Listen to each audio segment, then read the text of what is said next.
Douglas Holtz-Eakin is with us now. He is president at American Action Forum. Welcome back to Balance of Power. Sir, always great to have you. Can you just diagnose where the economy really is right now as election day is basically upon us? Well, I think the starting point is the third quarter GDP numbers, which were quite good. Year over year, 2.7% growth, 2.8 in the third quarter at an annual rate, bolstered by strong household spending and strong government spending.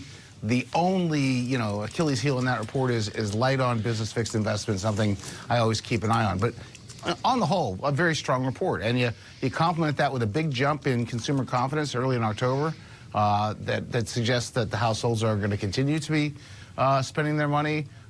You get a jobs report from ADP at 230,000 jobs, another big number in the labor market.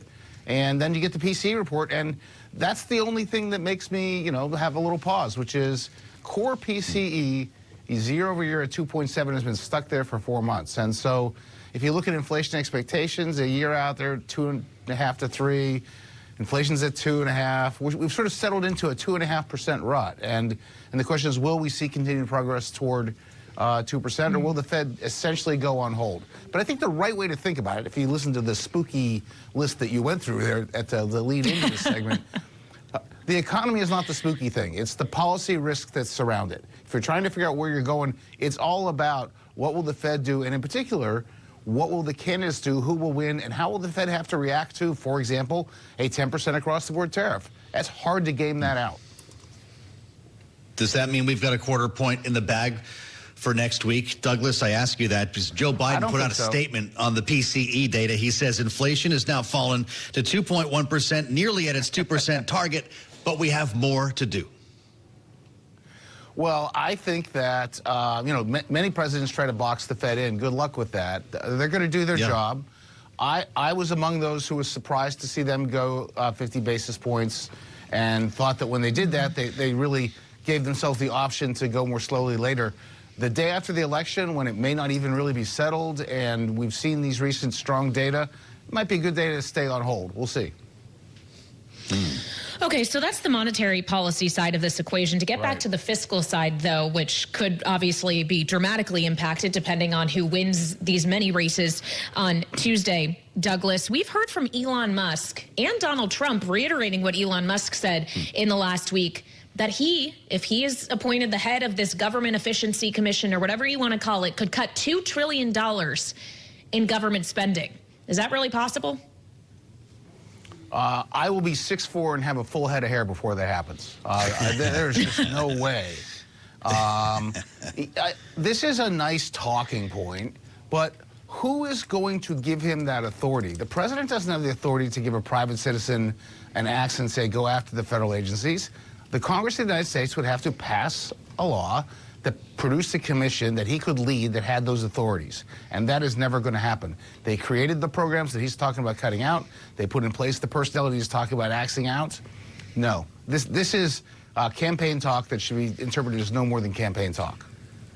Well, considering your former life at CBO, we thought maybe you could score this idea, because Elon Musk told people in the crowd yesterday, why, if you're laughing, that's not a good sign, because Elon Musk says we're going to be in for some pain. Douglas, what's it going to feel like?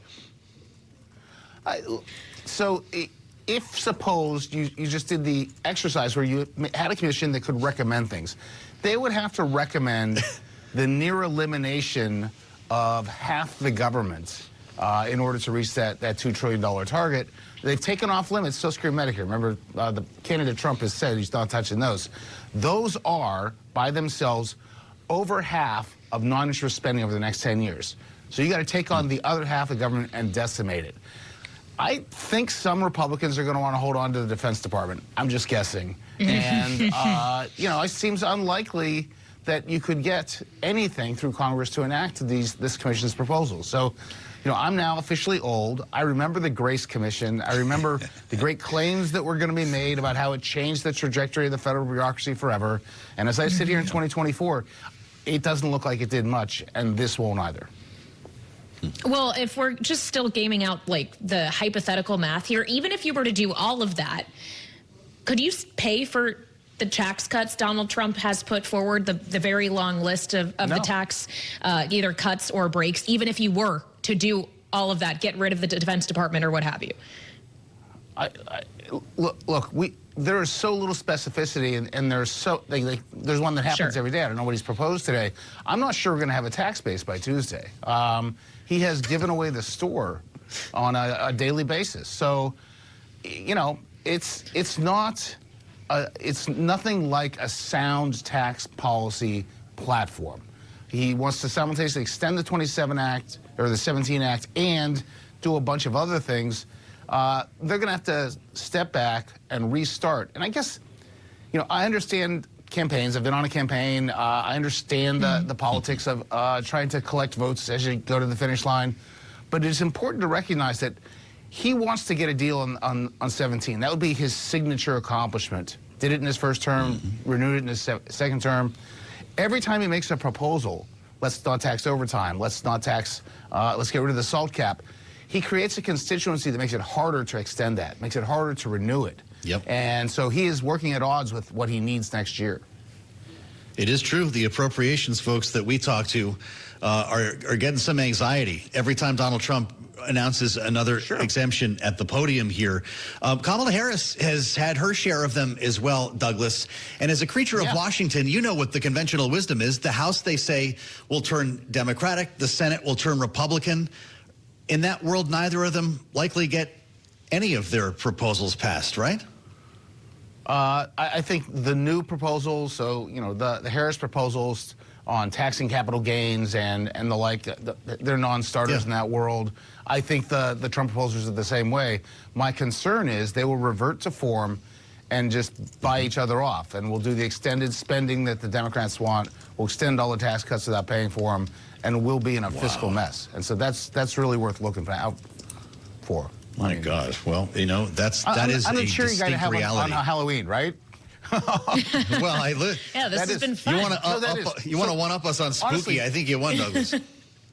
No, but honestly, one of the things to watch for is when really pressed for time, and it's going to be tight next year. They got a lot going on, and not knowing really what to do, they revert to form and do what they did before, and they have done that before, so they could easily kick the whole decision out 2 years and try again. Path of least resistance. Douglas Holtz-Eakin, great to see you. As always, thanks for joining us today on Bloomberg TV and radio. We always have good conversations with Douglas because he can speak freely now that he's not running the CBO.